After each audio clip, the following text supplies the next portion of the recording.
Dearly beloved, we are gathered here today to get through a thing called life. And so to help you get through, this is your man. Ishi Hakase. We're here to bring you the funny, the weird, the strange, the unbelievable, the stupid, the refreshing, maybe something even a little provocative. So don't delay. You know what you need to get. So let's get crazy. It is back to school. So for many this week, you're heading back. For some others, maybe next week, maybe in 2 weeks. But this whole back to school time is a period for optimism and new beginnings, new relationships. And even those of you who are not attending school any longer, you know, it's nice to romanticize about this time of year, you know, when you thought you were the Always like this moment of, you know, thinking about getting your back to school clothes, getting your new backpack, you know, that Teenage Mutant Ninja Turtle backpack, or Frozen, or maybe Lightning McQueen and Cars. And if you want to go way back, I remember having a Jackson 5 book bag. It wasn't called a backpack then. Or you could go Osmond Brothers. And I guess today what people are most interested in is a Goon Squad backpack. And I'm all for that. But I want to focus today more on back to school on college campuses. And college campuses of all kinds are great.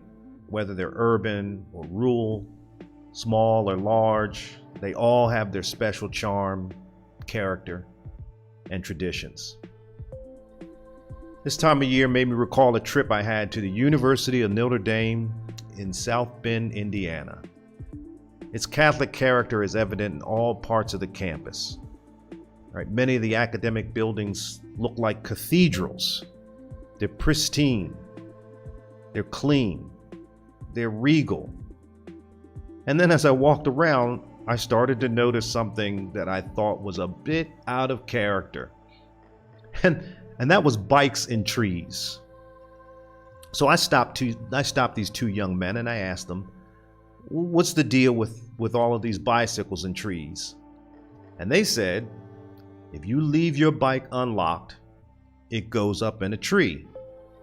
And then I asked if they had ever tossed a bike in a tree, and they looked at one another and they looked at me and they said, no, sir. That is the correct answer. You do not ever admit to your wrongdoing, at least not willingly, to a stranger. All right, so it got me thinking more about college traditions. And as I said, universities are great places to develop their own cultures. We just had Rag and Flag, also known as Receive and Give Day. This event features colorful, vibrant performances by students and encourages the university community to contribute towards improving the welfare of the needy and less privileged. It's a great cause that the students put a tremendous amount of energy into to pull off. But of course, not all traditions have such a magnanimous purpose. Some are designed to raise awareness, some are centered on competition, and others are just odd, and others are just simply fueled by alcohol. So let's take a look at some of these oddities at college campuses, at least for this moment around the United States. So I start with Murray State University in Kentucky, and they have the shoe tree. So situated on their campus is a not so picturesque tree that has at least 50 pairs of mismatched shoes nailed to it. And although no one on campus can say when the tradition actually started, it has become an integral part of the university's history. If two students meet at Murray State, fall in love, and then marry, they will have good luck if each partner nails a shoe to the tree. Lovers usually write their anniversaries on their shoes as well. It is also common for people to return and nail a baby shoe to the tree once they've started their family. So the current shoe tree, get it, shoe tree, is actually the second because the first was struck by lightning and subsequently caught fire. So even today, the shoe tree is more of a shoe stump because its limbs have been cut off to minimize the risk of fire. At the Massachusetts Institute of Technology, there's an annual pumpkin drop.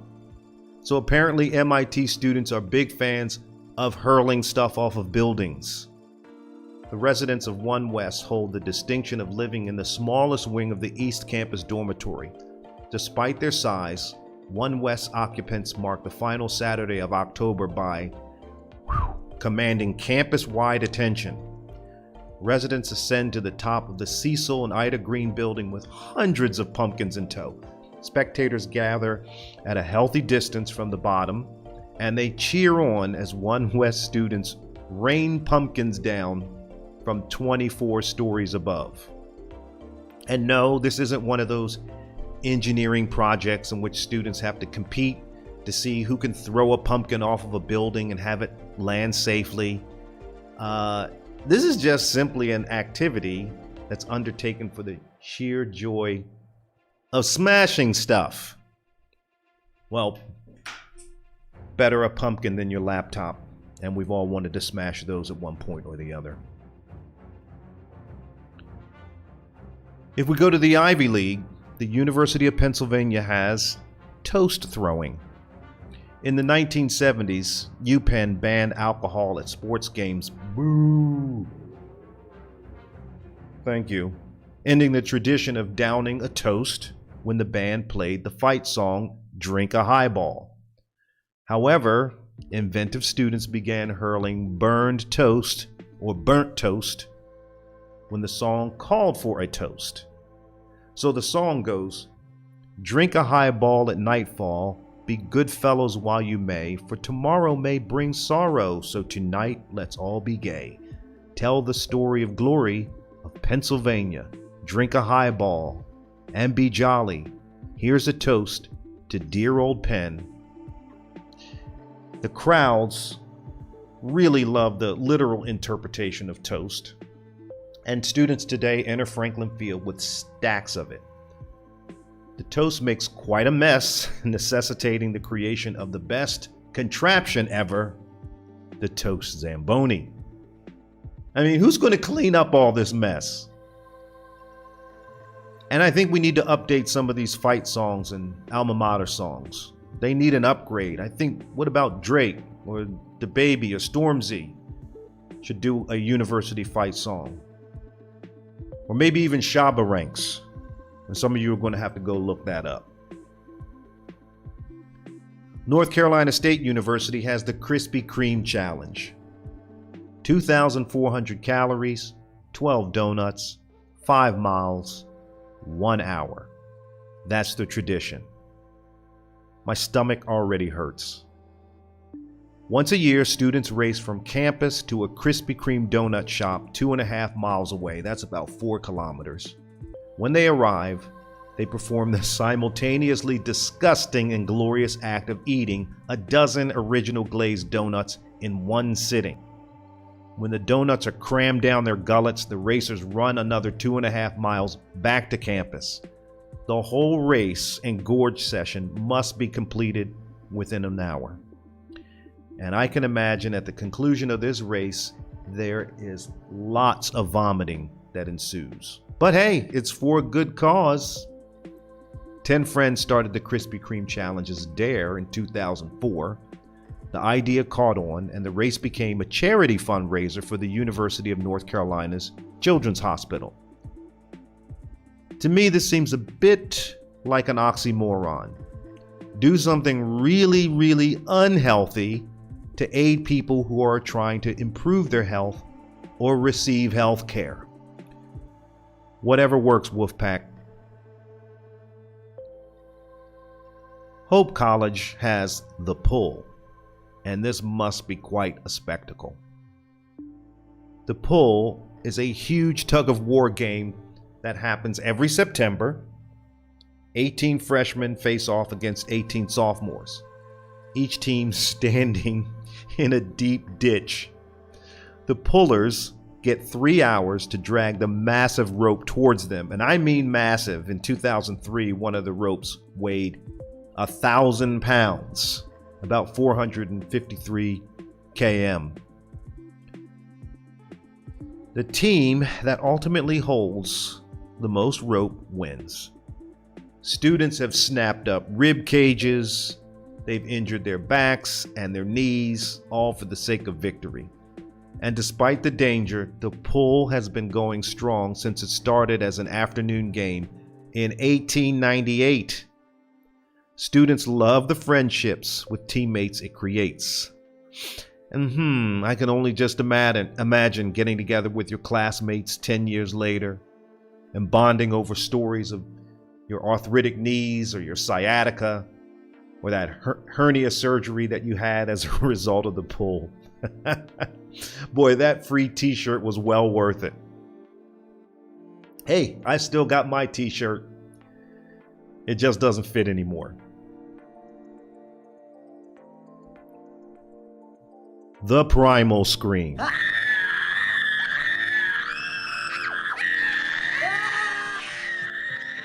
This is a tradition that exists on many campuses, in which students let loose with a simultaneous, unbridled, lung-shattering scream as they prepare for final exams. At Harvard, however, the tradition is more about the primal than the scream. Twice every year before final exams in both spring and fall, students at the elite institution gather together, ditch their clothes, and run naked around the Harvard yard. Some students opt to run in their underwear, but according to the diehards, that doesn't count. Wussies. Emory University in Atlanta has Dooleys Week. If the Grim Reaper walks into a classroom at Emory University, it means school is out. Dooley is a model skeleton and the unofficial mascot of Emory. For 1 week in April, Dooley has free rein to cause havoc. Played by a student in a skeleton costume, Dooley dismisses classes by entering the classroom. Students are then free to attend on-campus concerts, participate in scavenger hunts, soak up as much school spirit as they can. Dooley's first appearance was in 1899 when he wrote a letter to the college publication The Phoenix. Dooley became extremely popular. Today he has multiple degrees and the nickname the Spirit of Emory. All I see is a channel for, lots of bribes. Like, Dooley, I don't think I'm going to do very well on this exam, so I'll pay you X amount if you can come into my classroom. Well, what do you know? And I wonder if there's a competition for Dooley. How do you get to become Dooley? Well, we'll see. Administrators always get in the way of a good university tradition involving nudity. Let's take, for instance, Tufts University's Naked Quad Run. For nearly 40 years, the students at this private research institution have marked the conclusion of the fall semester by stripping and sprinting like drunken newborn babies out into the cold Massachusetts night. Starting in the 1970s and lasting until the 2000s, the Naked Quad Run served as an opportunity for students to exorcise the demons of the preceding school term in decidedly bacchanalian fashion. It's one of my favorite words, by the way, a bacchanal. Historically, participants combined the thrills of nudity and intoxication to create an event of relatively out-of-control mayhem. By 2011, the university's president had grown weary of the event's inevitable spat of hospitalizations, most for acute alcohol poisoning. Stepping in to put a stop to what he called carnage, the president announced the imposition of full semester suspension for anybody who felt compelled to, let it all hang out. With security in tow and warnings in place, university personnel prepared themselves for a naked revolt. Though many were disappointed that the university's long-standing tradition of undressed frivolity had come to an end, the student body channeled its frustration into a new and decidedly nobler tradition. Thus, the final year of the Naked Quad Run was succeeded by the inaugural excessively overdressed Quad Stroll. In a tradition that subsequently reduces the risk of hypothermia or shrinkage, students now distinguish the occasion by either donning excessive layers of clothing or by attiring in their Sunday's best. What was once a streak is now a strut. Do you know what a mud bug is? Well, they do in New Orleans. Now, some people will say New Orleans, but it is New Orleans. And a mud bug is a crawfish. Now, in Maryland, we call them crawdaddies. But a crawfish is one of the key points at the University of Tulane, Tulane University's Crawfest, where they break out, wait for it, 20,000 pounds of them. 20,000 pounds, that's 9,000 kilograms. Each year, to mark the start of crawfish or crawdaddy season in New Orleans, typically in the early spring, Crawfest extols all the things Big Easy. First things first, if you've never seen a crawfish, let alone eaten one, they're basically tiny little lobsters, and once you get going, you can suck them down faster than Big Daddy at happy hour. Crawfish, to be sure, rank among the highest culinary delights trawled from the murky depths of the bayou. But of course, those delights are many and varied. So too are the offerings of the Crawfest. In addition to long newspaper-covered tables landscaped with mountains of these boiled critters, Crawfest features vendors, crafts, and nearly every Cajun consumable you can imagine. If you happen to be a student or faculty at Tulane, crawfish are free of charge, all you can eat, and some say impossible to resist. If you're really into beer, and I know some people that are really into beer, you may describe your beer to your friends by color. Red, brown, light, dark, black, gold, pale. But usually not green. That doesn't stop Miami University's Green Beer Day. I like beer, but I don't get amped up for drinking cheap green beer at 5 o'clock in the morning, but co-eds in Oxford, Ohio do. Proving that there are some things in life you can only do when you are in college. The students of Miami University mark the final Thursday before each spring break by binge drinking from sunrise to sunset. So they start spring break with binge drinking. Very good. The local watering holes open their doors at the crack of dawn to already waiting revelers.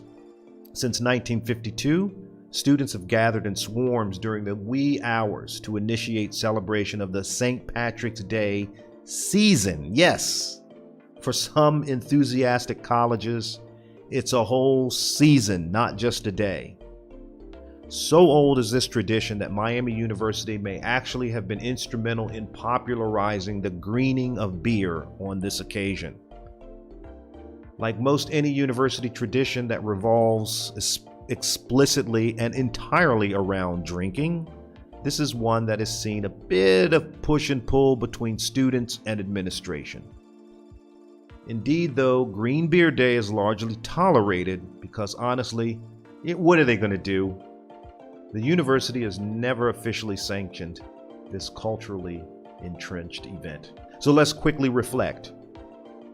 12 Krispy Kremes, all-you-can-eat mud bugs, or cheap green beer.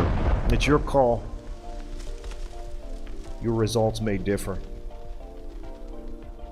We've already determined that tons of schools have traditions that involve nudity. But to the credit of the University of Virginia students, this custom also has a literary twist. That is, if you count kissing a venerable scribe's butt to be literary in nature. When sculptor Moses Ezekiel gifted the blind Homer to the university in 1907, he could have hardly imagined the future which awaits this noble subject. Indeed, as the streaking fad swept across America in the 1970s, not even Homer was safe from the indignity. It was in this decade that the University of Virginia students made it customary to engage in their own respective odyssey of sorts. Homer sits magnanimously and unflinching on the university's fabled lawn, daring students to disrobe, sprint to him, and plant one right on his big bronze butt. According to the official rules, streakers must then make their way to the university rotunda, where they peek through a keyhole, which reveals a statue of Thomas Jefferson. After giving a wink to the former U.S. president and university founder, you are then permitted to return to your clothes. Beer and bikes don't mix, but don't tell that to the students at Rice University. They put on an annual relay race involving both chugging beer and racing on bicycles. Okay, hold on. I know that this sounds dangerous, but at Beer Bike, there are, of course, designated chuggers and designated bikers. And the rules state pretty explicitly that the two roles are not at all to be interchangeable. Still, as opposed to most of the college traditions with the word beer in the name, this one is actually officially sanctioned by the university. The campus is gripped by excitement during each spring semester with the arrival of Willy Week. This is the week leading up to the Beer Bike, and it seems largely designed to help students hone their chugging chops through events such as beer debates and International Beer Night. Any number of peripheral traditions and festivals have come to accompany Beer Bike since the inaugural ride in 1957. Among these traditions, a massive water fight is one of the more popularly attended events. Still, beer is really the linchpin of all the events, especially for the competitors. The way it works is a designated chugger must complete a full beer before his or her corresponding cyclist can begin a lap. Naturally, the next chugger down the line cannot begin drinking until said cyclist rounds the final curve. The competition will typically feature a men's and women's and alumni squad for each residential college, as well as graduate association. The official rules say that each team should plan on fielding 10 bikers and 10 chuggers and 2 alternates for each position, in case something happens. And we eventually know what's going to happen. This is going to devolve into something that looks like this. And to the unwise, somewhat dangerous tradition of Ohio State University's Mirror Lake Jump. This began in 1990 when about 100 students jumped into Mirror Lake 2 nights before the football team faced off against the University of Michigan, the school's biggest rival. Nowadays, thousands of students make the jump the night before the Ohio State-Michigan game. Although it may seem like harmless fun, the tradition takes place during a frigid time of the year where temperatures are between 30 and 40 degrees Fahrenheit, and that's 0 to 4 degrees C, causing, of course, some students to experience hypothermia. What fun! If you've never been half naked and wet in sub-zero water, you simply can't imagine how invigoratingly awful this is. This does not stop nearly 10,000 students that show up every year to take the plunge. On the eve of the Buckeyes' yearly showdown with their arch rival Wolverines, students show their support for the vaunted football team by consuming massive amounts of liquid courage and leap into the dark, frigid waters. For many years, administrators harbored a policy of discouragement toward an event that seemed, a lot of students ending up in the emergency room, mostly for minor sprains and bruises, but the university doesn't want that liability nonetheless. But hard to blame the university for its apprehension, tradition or not. It cost the school an estimated $20,000 a year to clean the lake after the event, mostly of excessive amounts of ammonia, if you get my drift. Still, in more recent years, university officials have recognized the futility in obstructing the tradition, and thus they've shifted to crowd control rather than prevention. The Ohio State's Mirror Lake jump is pretty much the most exciting way ever to get hypothermia, cholera, typhoid, or hepatitis. And speaking of this rivalry with the Buckeyes, we conclude with the University of Michigan's Hash Bash, Michigan's yearly celebration of marijuana. Nobody cares about what's happening at Michigan. My favorite tradition is no M's on campus. So Ohio State students go around and they cover every M on every sign around the campus, M standing for Michigan. How do you make Wolverine cookies? You put them in a big bowl and you beat them for 3 hours. Yeah, I said it. We'll see you in November.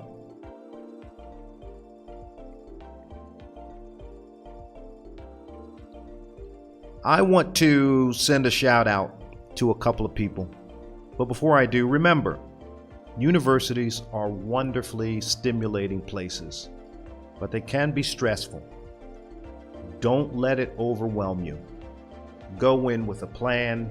Be level-headed, enjoy your time, make your mark, establish your own legacy, build your own tradition of excellence, and remember, you matter. I dedicate this stream to Fur, who's going back to school. And Luke, thanks for helping me with that cough. That's my time. I'll check in with you in a few days. Subscribe if you got news, whether it's weird, funny, shocking, goofy, or generally unbelievable. You know how to get in touch with me. Ishi Hakase. Send me a note on Instagram. Don't forget the dot. Ishi Hakase. And we hope you enjoyed this news or not news. The world's a very interesting and curious place. Keep your heads up. Spread the word. Stay safe. And much love. I'm out of here.